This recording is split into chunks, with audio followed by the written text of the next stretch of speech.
They're coming here in huge size because they want to be in the greatest market in the world, and they want to avoid the tariffs that if they're not here, they'd have to suffer. So I want to congratulate CC Wei for bringing in this incredible $100 billion investment, but it's on the shoulders of our President Donald Trump, which is why he's coming. So thank you. Thank you. David? Thank you, sir. Well, the products that TSMC makes are literally the most important products in the world. I mean, these advanced chips power everything. They power AI, they power your phone, they power your cars, and without them, the whole modern economy would stop, but they're not made in the United States. So for TSMC to move here is a huge, huge development, and we owe that to President Trump's leadership on the economy and Secretary Lutnick as well. And CC, thank you for coming here. Thank you. Yeah. Thank you, David. So thank you very much. A big percentage of chips with this investment will be made now, a big percentage. Worldwide, we had very little, almost none. We used to have a lot with Intel, but we had very little. And we'll be at close to 40% of the market with this transaction and a couple of others that we're doing.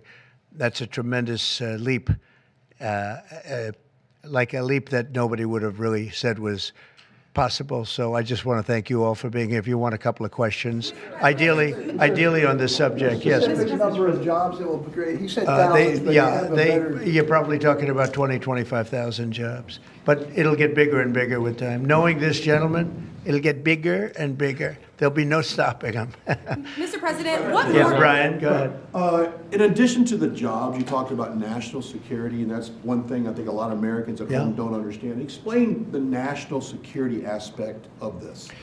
Well, without the chips and semiconductors, nothing runs today. You can't buy a car without them. You can't get a radio, a television, nothing. You can't get anything.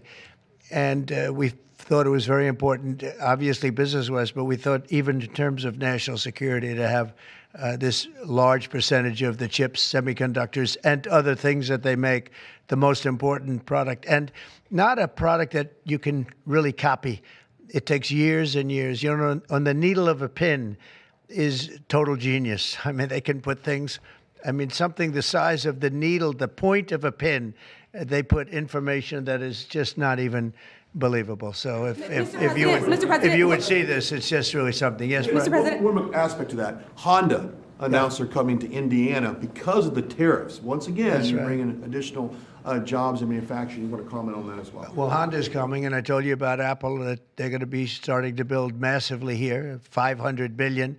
And we have many other companies going to be announced, but we had many that have already announced. And no, it's going to be great. It's looking really strong.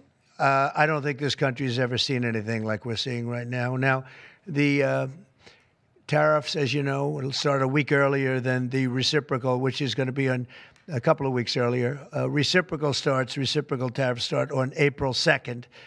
And I wanted to make it April 1st, but I didn't want to go April Fool's Day, because that costs a lot of money, but that one day. But so we're going April 2nd. But very importantly, tomorrow tariffs 25% on Canada and 25% on Mexico, and that'll start. So they're going to have a tariff. So what they have to do is build their car plants, frankly, and other things in the United States, in which case they have no tariffs.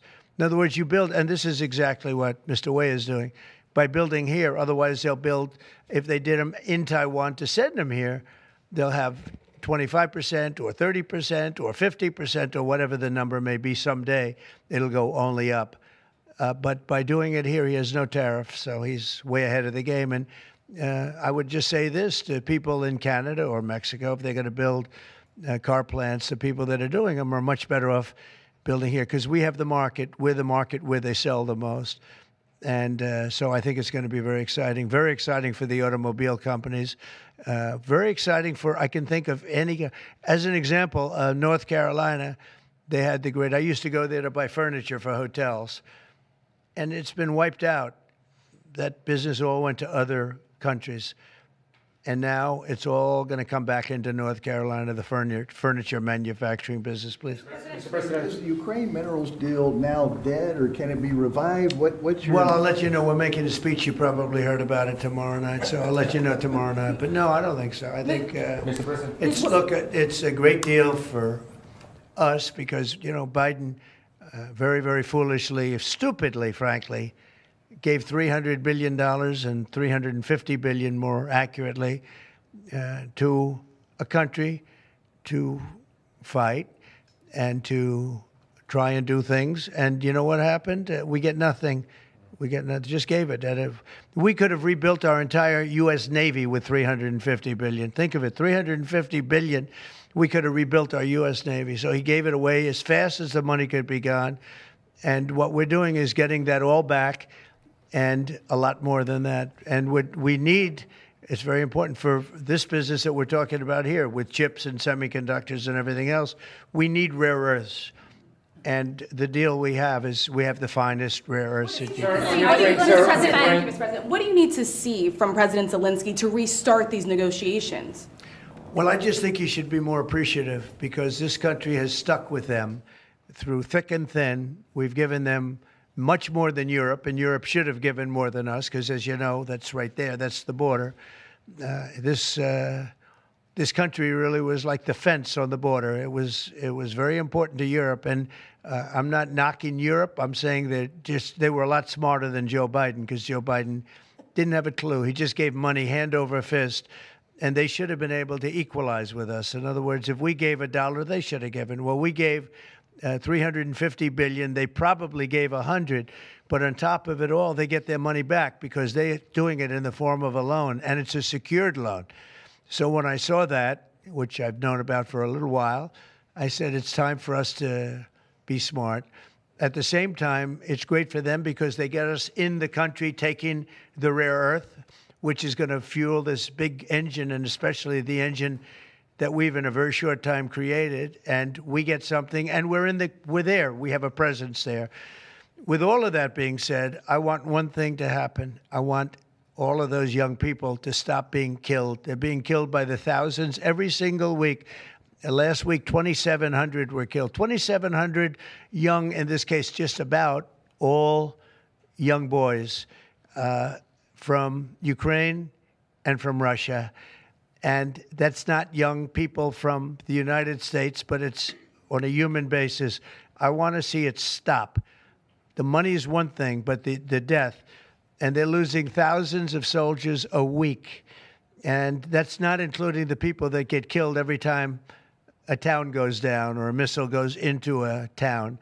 And I want to see it stop. Yes. Are you considering canceling military aid to Ukraine? And can we get a reaction to what the President just said, that your administration is bringing U.S. worldview in alignment with Moscow's? So this is a deal that should have never happened. This is a deal that would have never happened. And it didn't happen for 4 years. It didn't happen. It was never even close to happening. If I were president, it would not have happened. And October 7th would not have happened in Israel. And inflation wouldn't have happened. And Afghanistan, disastrous, the way they withdrew. Not the fact that they withdrew, but the way they withdrew would have never happened. And we would have had Bagram right now instead of China having it. It was 1 hour away from where China makes their nuclear weapons. We would have kept Bagram, with one of the biggest air bases in the world. All of these things happened, and it's a shame. But it is what it is, and now we're here.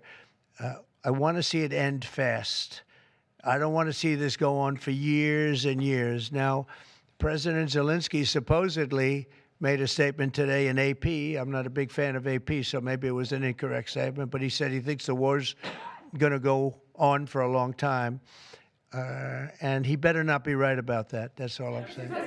This project, could this minimize the impact to the U.S. with chips should China decide to isolate Taiwan or China decide to take Taiwan? Well, it's a very interesting point. It's a great question, actually, but this would certainly